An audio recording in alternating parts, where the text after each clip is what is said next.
Hello, I'm Derek John Johnson. Today's video, I want to talk a little bit about how I feel Omori perfectly depicts trauma. First thing feel personally that it does very well is, again, the symbolism of the trauma, Sunny's trauma, always being in the background in the headspace. When you first exit white space as Omori, if you look back, you will see the iconic design of the one-eyed shadow, representing Sunny's trauma being behind him, still lurking there, still haunting him in white space, even if he is trying to ignore it. Another thing is that throughout the game, these creepy scenes will happen in that will somewhat mirror a darker version of what happened normally in headspace. Again, showing that it's always there, it's always stalking you, haunting you. Something that you can't forget, something that you just can't get over, something that will bug you to the day you die. Another thing I think it does well is, again, it shows that it's not really necessarily the stairs or the water or, the things basically associated with what happened to Mari that are what scared him, but rather something, the memories of what happened, the pain and the guilt still lingering inside Sunny, even if he'd rather forget it from what happened. Another thing it does well is actually showing that coping mechanisms don't always work. And a little bit of spoiler alerts here, for Sunny after his sister's death,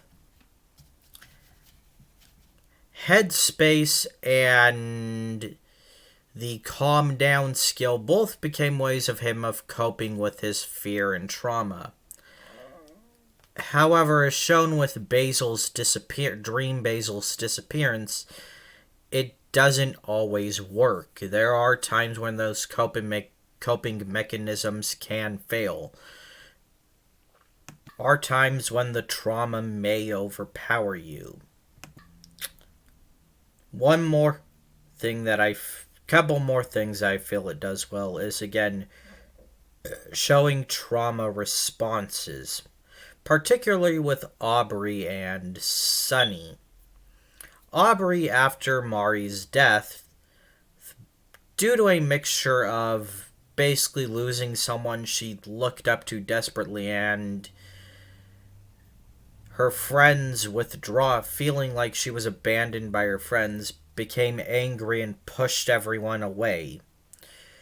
She went out of her way to be mean and angry and mistreat others so she wouldn't have to deal with those negative feelings, so that she wouldn't have to put up with that pain again.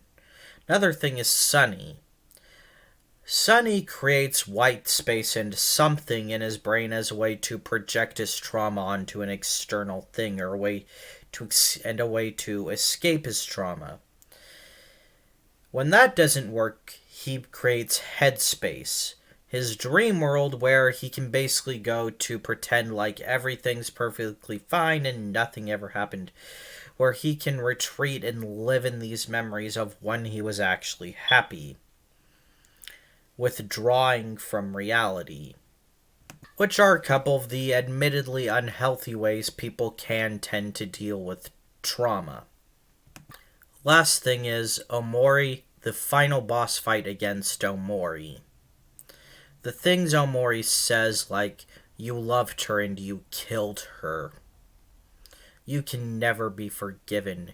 You're nothing. You're not good enough. Honestly shows that Sunny still desperately feels that it's his fault, that he caused all this pain and suffering, that he deserves to have all this emotional baggage. which can be what dealing with trauma can sometimes feel like. Because even though there were external factors in your head, you still feel like it's your fault.